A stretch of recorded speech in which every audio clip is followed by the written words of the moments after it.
ये आपकी text book का पेज 84 का क्वेश्चन नंबर 2 है। हम लिखेंगे journal entry in the books of Gajanan. Gajanan की बुक्स में एंट्रीज हैं। फॉर्मेट आपको पता चल चुका है, डेट है, पर्टिकुलर्स है, एलएफ है। एलएफ मतलब लेजर फोलियो, ये कॉलम में आपको लिखना कुछ नहीं है, और 2 कॉलम है डेबिट और क्रेडिट पे।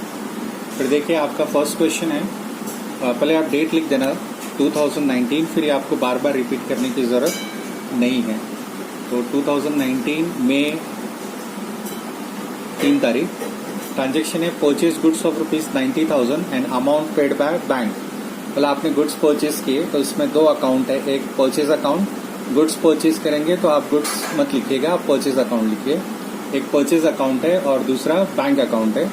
तो परचेज हमेशा डेबिट होता है, ये बात ध्यान में रखिए। परचेज हमेशा डेबिट होता है और सेल्स हमेशा क्रेडिट होता है। सेल्स कभी भी डेबिट नहीं हो सकता है और परचेज कभी भी क्रेडिट नहीं हो सकता। तो आपकी फर्स्ट एंट्री हो जाती है परचेज अकाउंट डेबिट, और दूसरा अकाउंट इसमें बैंक अकाउंट है।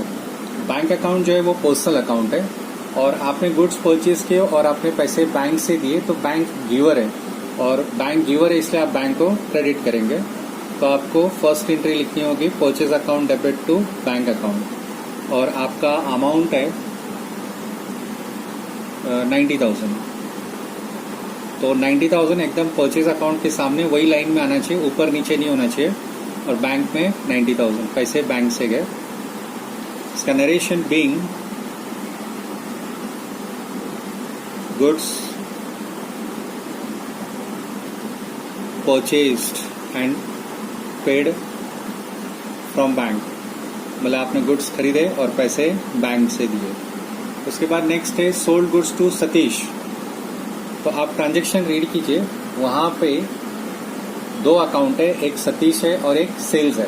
गुड्स बेचे तो आप सेल्स अकाउंट लिखेंगे, और सतीश किसी का नाम है, पर्सनल अकाउंट है, रिसीवर है। We are selling goods to Satish, so Satish is receiving the goods, so Satish is receiver, और as per the rule of personal account receiver is debited.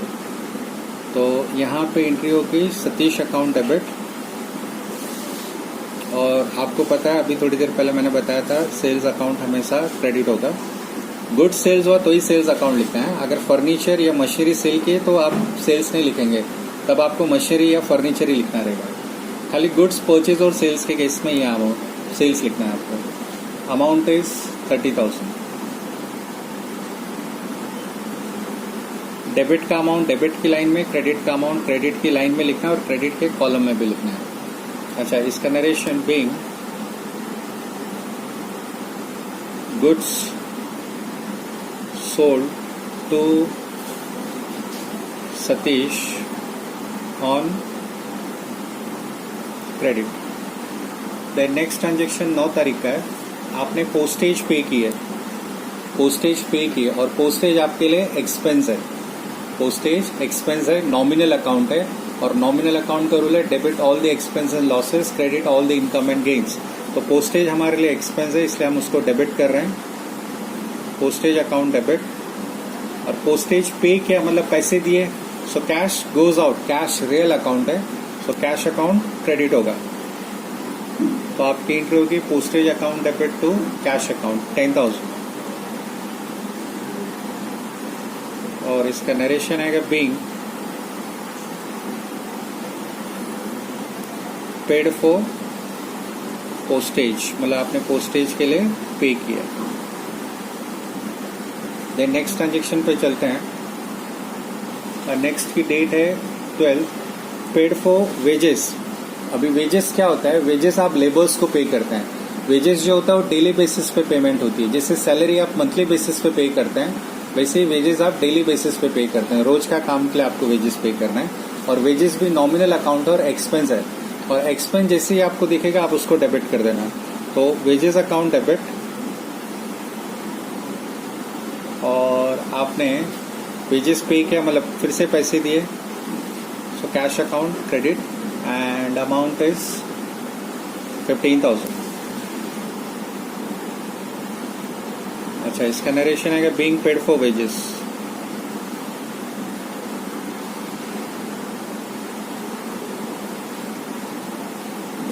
Narration हमेशा बीइंग से स्टार्ट कर रहे हैं। नेक्स्ट ट्रांजेक्शन है receive dividend. आपको dividend मिला, तो डिविडेंड क्या होता है, शेयर्स पे आपको डिविडेंड मिलता है। आप किसी कंपनी के जब शेयर्स खरीदते हैं तो वो कंपनी आपको इन रिटर्न डिविडेंड पे करती है, और डिविडेंड जो होता है कंपनी की प्रॉफिट पे डिपेंड करता है। तो आपको डिविडेंड मिला है जिससे बैंक आपको इंटरेस्ट देती है, आप बैंक में पैसे रखते हैं। सिमिलरली आप अगर किसी कंपनी के शेयर्स खरीदते हैं तो कंपनी आपको डिविडेंड देती है। तो डिविडेंड आपके लिए इनकम है क्योंकि आपको मिला है। तो 21 आपकी एंट्री होगी, डिविडेंड मिला है मतलब पैसे मिले, तो आप लिखोगे cash account debit to dividend. Nominal account है डिविडेंड और ये आपके लिए इनकम है, इसलिए आप इसको क्रेडिट कर रहे हैं। तो cash account debit to dividend 5000, और इसका नरेशन आएगा being dividend received. Next transaction 25 तारीख का है। आपने लैपटॉप खरीदा 40,000 का और आपको पेमेंट चेक से करनी पड़ी। तो इसमें दो अकाउंट है, एक लैपटॉप है और एक बैंक अकाउंट है। क्योंकि पेमेंट चेक से हुई है तो बैंक अकाउंट है, और लैपटॉप रियल अकाउंट है। लैपटॉप खरीदा, laptop account debit, laptop account debit. Payment bank से किए तो बैंक अकाउंट क्रेडिट। चेक रहेगा तो आप बैंक लिखिए, हाँ। चेक से पेमेंट हुई है मतलब बैंक से पेमेंट हुई है। So amount is 40,000, amount is 40,000। Narration being laptop purchased and paid by cheque. आपने चेक के थ्रू पे किया है। सो इस तरीके से ये पेज मेरा कंप्लीट हो गया। मैं नेक्स्ट पेज पे कर रहा हूँ। नेक्स्ट है deposited cash into State Bank of India. Next page पे आपको फिर से डेट, पर्टिकुलर्स, LF, डेबिट और क्रेडिट, ये सब लिखना पड़ेगा। तो नेक्स्ट वापस से डेट कॉलम में 2019 लिखना पड़ेगा, मई, और ईयर है आपका, डेट है आपकी 28। आपने स्टेट बैंक ऑफ इंडिया में पैसे जमा किए, तो इसमें दो अकाउंट है, एक स्टेट बैंक ऑफ इंडिया और एक कैश अकाउंट। तो state Bank of India personal account है, उसमें पैसे जमा हो रहे हैं। तो state Bank of India receiver है, इसलिए state Bank of India debit होगा। और आप ध्यान में रखना, अगर बैंक का नाम दिया तो आपको बैंक लिखना है, सिर्फ बैंक मत लिखना है। पैसे जमा किए, so cash goes out, cash is credited 10,000। और इसका नरेशन आएगा being cash deposited in State Bank of India, being cash deposited into State Bank of India.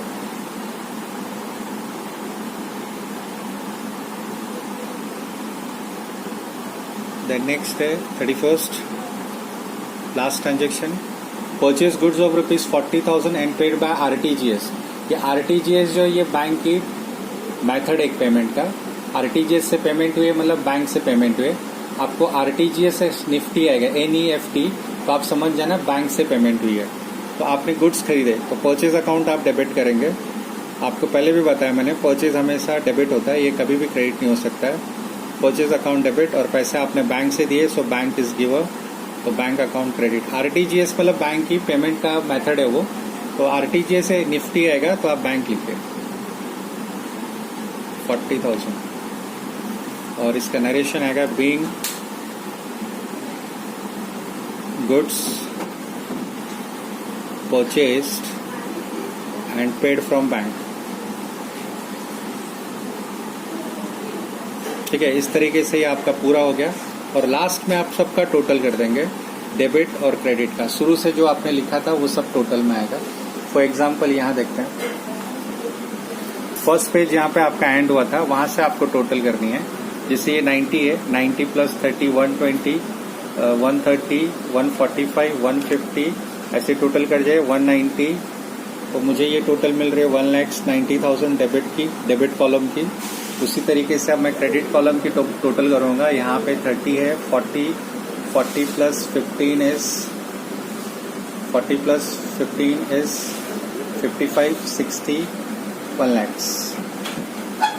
Sorry, ये 90,000 है, सॉरी ऊपर का छूट गया। 90, 120,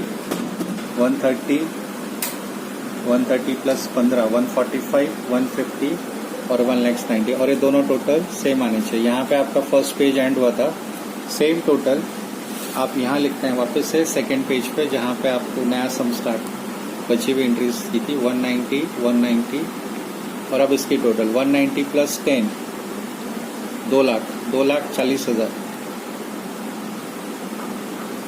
और ये भी आपका हो गया 2,40,000। सो इस तरीके से हो गया आपका। Thank you.